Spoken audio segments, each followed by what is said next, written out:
In 2006, I went to Afghanistan. I was NATO's head of air transport for the ISAF mission, the International Security Assistance Force. And when I came back home, I had been transformed, and not in a very good way.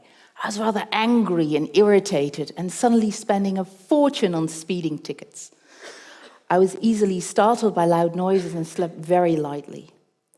I remember waking up one night to what sounded to me like shooting outside, and it was a frightening experience. I couldn't find my bulletproof vest. I couldn't find my weapon. I couldn't even find my clothes. And then there was this male hand touching me saying, "Everything's all right, don't worry." It took me quite some time to realize that that was my husband comforting me in the safety of my own bed in the Netherlands. You might wonder, why is she so touchy? Well, let me take you back to Afghanistan. I worked at the headquarters. It's stationed at the capital, Kabul. And Kabul is at an altitude of 1,800 meters high.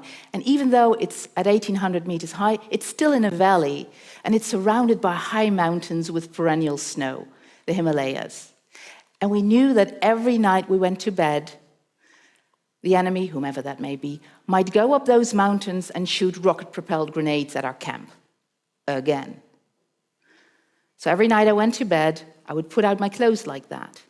Boots still in the trousers, bulletproof vest next to it, so I could leave for the bunker within 20 seconds after the alarm went off.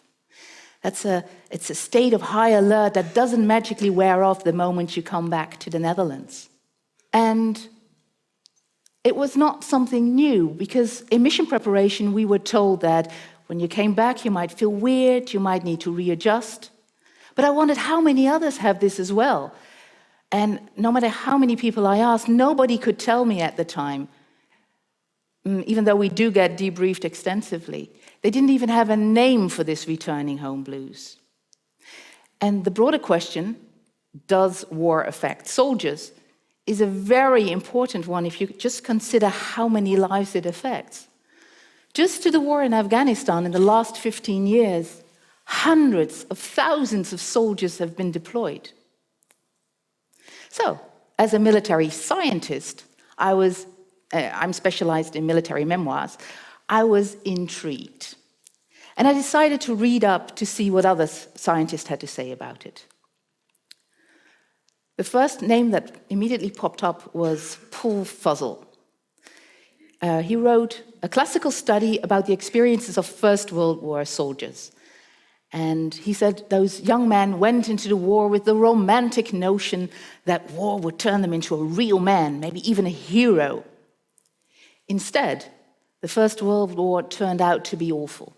Life in the trenches, the fear of poison gas, the constant nearness of death and destruction. So instead of turning them into heroes, the war turned them into victims. So Fussell concluded that modern 20th century soldiers write about disillusionment because of the atrocities of modern warfare. And other researchers agreed with him. Then, in 2008, more than 30 years later, comes Harari. And Harari disagrees. He says, it's not so much that modern wars are particularly more awful. It is that modern people, including modern soldiers, have other expectations of life. They expect life to be a series of experiences to bring them something. And war, then, is the ultimate experience. And Harari says that ultimate experience can be one of disillusionment. I had high expectations and they didn't come true. However, quite the opposite is also possible. Those are growth stories. War has turned me from a naive young man or woman into a mature person. Not so much a hero, but somebody who's grown from his or her experiences. So, who's right? Fussell or Harari? They both agree that war changes soldiers, but one of them says it's just negative, and the other says it could also be positive. And if Harari is right, what's the ratio between positive and negative stories? Not even Harari knows. So, As a military scientist, I was now really intrigued, and I decided to find out. Having written a military memoir about my own experiences in Afghanistan, I decided to study every military Afghanistan memoir I could find and read from 5 different countries: the United States, the United Kingdom, Germany, Canada, and of course, the Netherlands. I found 54 in total, published up to 2010.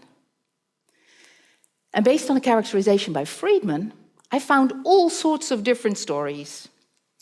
I found 40% disillusionment stories, but I also found 30% growth stories, like Harari predicted.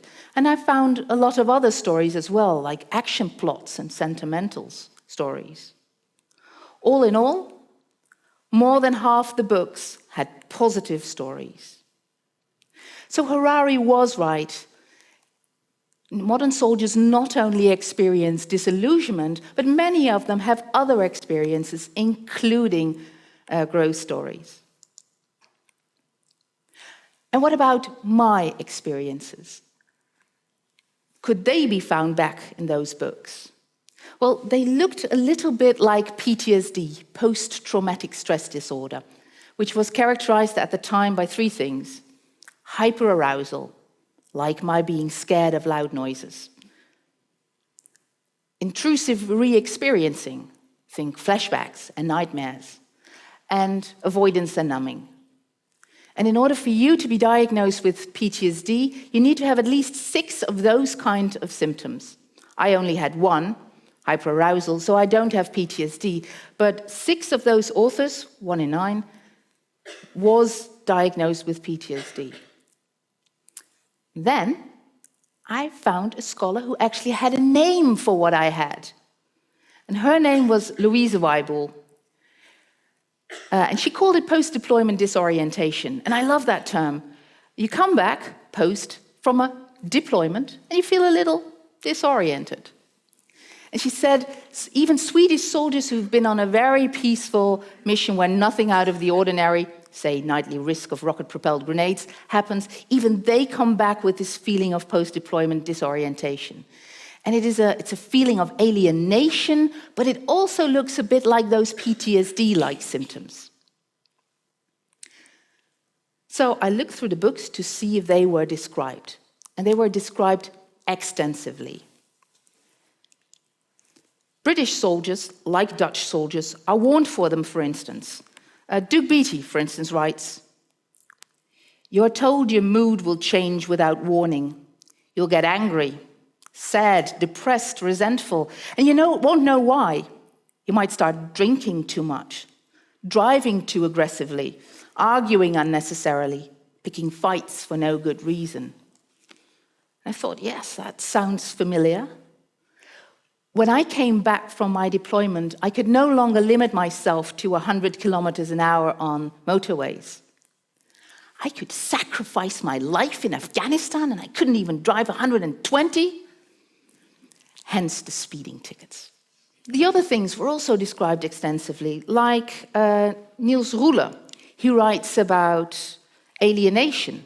He writes in third person and in Dutch, so I'll give you my translation.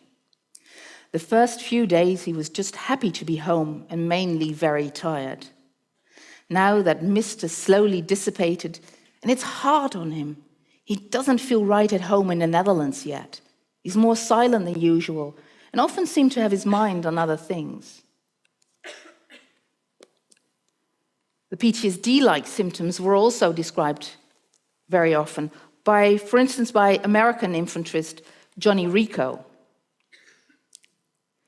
"The fireworks explode like colorful spiders over the Hawaii beach, and I jump. I lean forward from my chair and tap Ryan on the shoulder. 'Holy shit, did you see that?' 'What?' Ryan asks. 'Check it out,' I say. I wait for the next explosion, and my body jumps slightly." I had exactly the same. Intrusive re-experiencing, also described very often, for instance by American pilot Michael Franzak. His nightmare started when he came home. Worse were the dreams about the hospital. Again, I was alone, walking through the ICU, looking at the bandaged children lying in the hospital beds, wrapped in gauze, missing arms, legs, eyes. The wounded children just stared at me, expressionless faces. I looked around for a nurse, a doctor, someone, but there wasn't anyone. And a beautiful example of avoidance and numbing is given by German paratrooper Robert Eckholt, once again in my translation. I couldn't understand why after such a short period of time I wasn't the same person I was before the deployment, and I withdrew more and more, also because I felt unrecognized. Friendships and my relationship with my partner broke up, as I was no longer interested in maintaining them.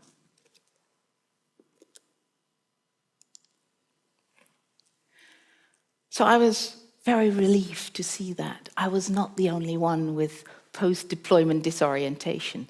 In fact, half the books that not only describe the mission in Afghanistan, but also the homecoming, mention at least one, but often more of those symptoms. So they're very common. So by now, the conclusion should be clear. Yes, war affects soldiers, and it can affect them negatively, but it can definitely also affect them positively. For me personally, I no longer have any problems. As expected, my post-deployment disorientation went away.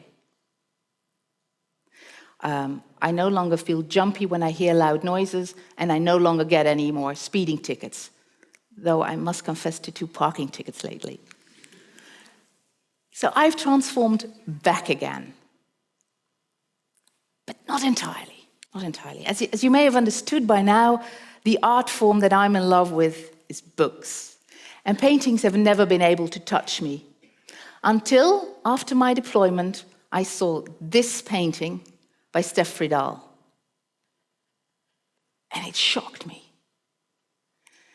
This, like the books I studied, is a self-portrait of a soldier who's been to Afghanistan and who's been changed. So, having heard all this, what should you do with this information? Should you have pity on soldiers? Nah. Professional soldiers know that war may change them, so please don't pity us. But do provide us with an appreciation of the work we do, providing stability and security in unstable parts of the world, because that's what we crave. Your recognition. Thank you.